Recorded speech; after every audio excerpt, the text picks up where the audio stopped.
India ने अफगानिस्तान को एक डोमिनेटिंग स्टाइल में 7 विकेट से हरा दिया है। कैप्टन शुभमन गिल की तरफ से एक शानदार नॉक देखने को मिली। वहीं केएल राहुल और ईशान किशन ने भी शानदार कैमियो खेले और दो डेब्यूटेंट्स हर्ष दुबे और गुरनूर बरार की तरफ से भी एक इंप्रेसिव परफॉर्मेंस देखने को मिली। वहीं गुरबाज ने सिंगल हैंडेडली अपनी टीम को कैरी किया और एक धुआंधार सेंचुरी मारी। वहीं इस मैच में बहुत सारे रिकॉर्ड्स भी बने हैं, पर इस सबसे ज्यादा तो बात हो रही है रोहित शर्मा के रन आउट की। किसकी गलती थी, किसने क्या किया, ये सब रोना धोना चल रहा है। वहीं गोती भाई के खास आदमी हर्षित राणा की भी थर्ड ओडीआई में वापसी होने वाली है, तो वीडियो तो बहुत ज्यादा इंटरेस्टिंग होने वाली है। इसमें हम बात करेंगे कि इस मैच के क्या पॉजिटिव्स रहे और क्या टर्निंग पॉइंट्स है जिसकी वजह से इंडिया ये मैच जीत पाया। So let's dive in without wasting any time.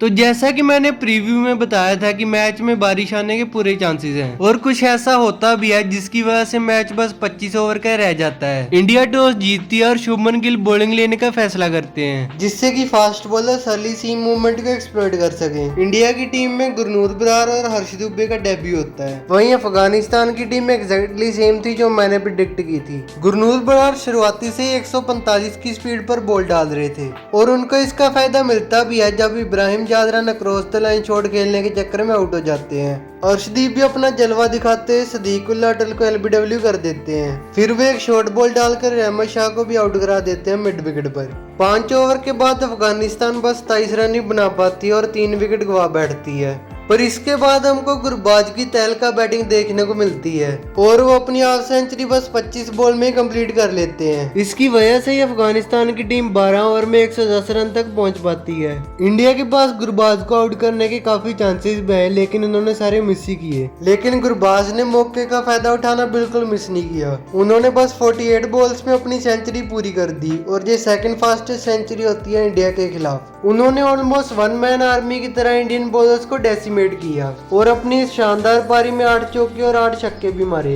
इस हाई प्रोफाइल इनिंग का अंत रेड्डी एक परफेक्ट यॉर्कर डालकर करते हैं। मुझे तो कई बार यही नहीं पता लगता कि अगर रेड्डी को खिलाया है तो इनको मौका क्यों नहीं अच्छे से देते। जब प्रसिद्ध कृष्ण और स्पिनर्स पिटने लगे थे आपने उनको तभी मौका दिया बॉलिंग कराने का।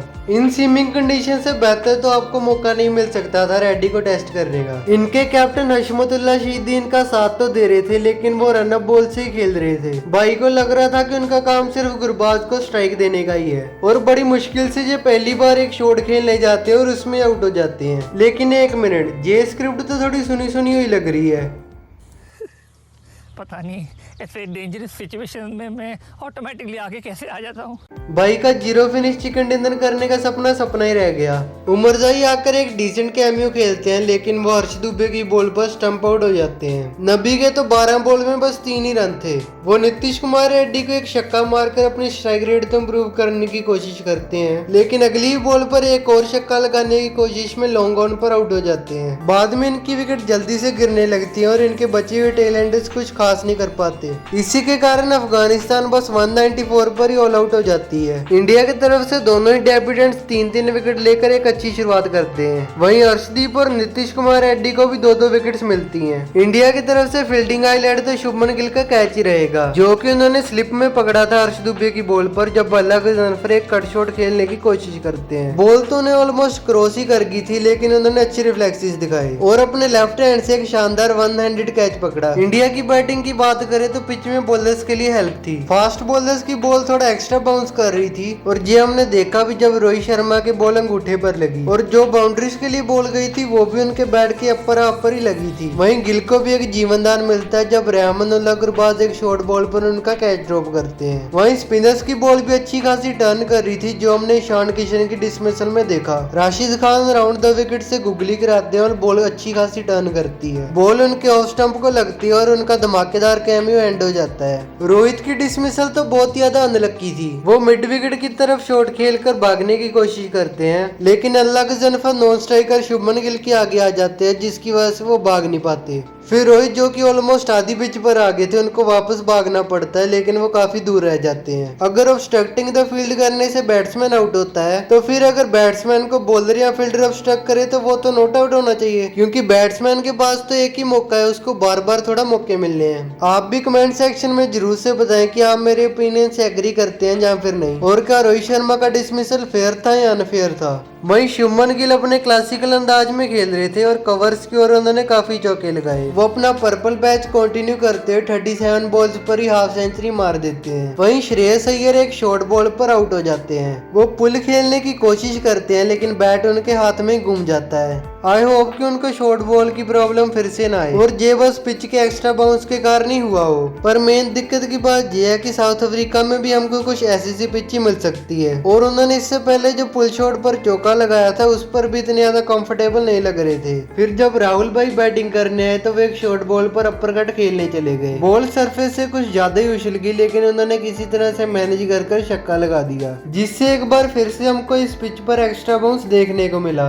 राहुल भाई ने तो लॉफ्टेड कवर ड्राइव का एक छक्का इतना प्यारा मारा कि जीजी भाई की भी स्माइल आ गई। Rahul the finisher is different beast all together. भाई को व्हाइट बॉल में बस ओपनिंग मत देना, बाकी सब कुछ करा लो। राहुल भाई की कैमियो और शुभमन गिल के 84 से इंडिया जी मैच 7 विकेट से जीत जाती है। पोस्ट मैच प्रेजेंटेशन में अशमतुल्लाह शीदी कहते हैं कि उनको 30 रन ज्यादा मारने चाहिए थे और रेगुलर इंटरवल्स पर विकेट गिरने की वजह से ये नहीं हो पाया। वहीं शुभमन गिल को उनकी इनिंग्स के लिए मैन ऑफ द मैच मिलता है। वो कहते हैं कि मिडिल ओवर्स में गेम को कंट्रोल करना बहुत ज्यादा क्रूशियल होता है और उसको आप अच्छी रनिंग बिटवीन द विकेट से रेगुलेट कर सकते हो, शे की रन रेट को मेंटेन करते हुए। जब उनको कैच के बारे में पूछा जाता है तो वो कहते हैं कि इंटरनेशनल क्रिकेट में ये मेरा पहला तगड़ा कैच था। वो डेब्यूटेंट्स हर्ष दुबे और गुरनूर बरार की तारीफ करते हैं और स्पेशली हर्ष दुबे को मेंशन करते हुए कहते हैं कि उसने शुरुआत में रन खाने के बाद अच्छा कमबैक किया और 3 विकेट्स ली। राहुल भाई ने तो हार्दिक पांड्या की कमी बिल्कुल नहीं महसूस होने दी। जब गिल की सेंचुरी होने वाली थी तभी भाई की आत्मा जागी और चौके छक्के मारने लगे, पर हार्दिक की रिप्लेसमेंट तो इन हरामियों ने अभी तक अनाउंस नहीं की। लेकिन कहा जा रहा है कि इंजरी से रिकवर करने के बाद हर्षित राणा 3rd ओडीआई में आ जाएंगे, तो इसका तो यही मतलब बनता है कि 2nd ओडीआई के लिए कोई अलग से प्लेयर तो नहीं आने वाला। इस मैच में काफी रिकॉर्ड्स भी बने हैं, उनकी बात भी कर लेते हैं। गिल भाई 3000 रन कंप्लीट करने वाले फास्टेस्ट इंडियन बन गए हैं, वहीं ओवरऑल वर्ल्ड में 2nd फास्टेस्ट बन गए हैं। रोहित भाई के साथ आज 16 का अलग ही कनेक्शन चल रहा था। उन्होंने 16 बॉल पर 16 रन बनाए और 16,000 रन भी कंप्लीट कर लिया एज एन ओपनर। वहीं गुरबाज ने 5th फास्टेस्ट सेंचुरी बना लिया अमंग एशियंस। इस सीरीज का 2nd ओडीआई वेडनेसडे को खेला जाएगा लखनऊ के कान्हा स्टेडियम में। इस पिच पर तो आता है स्पिनर्स को ही हेल्प मिलती है, पर सुनने में आया कि शायद से पिच चेंज हुई है। तो इस मैच का डिटेल्ड प्रीव्यू और एनालिसिस जल्दी आने वाला है इस चैनल पर, और अगर आप उसको मिस नहीं करना चाहते तो stay tune to the channel. So this was all from my side.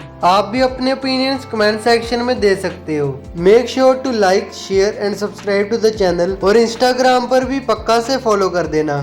Till then good bye, take care and show some love.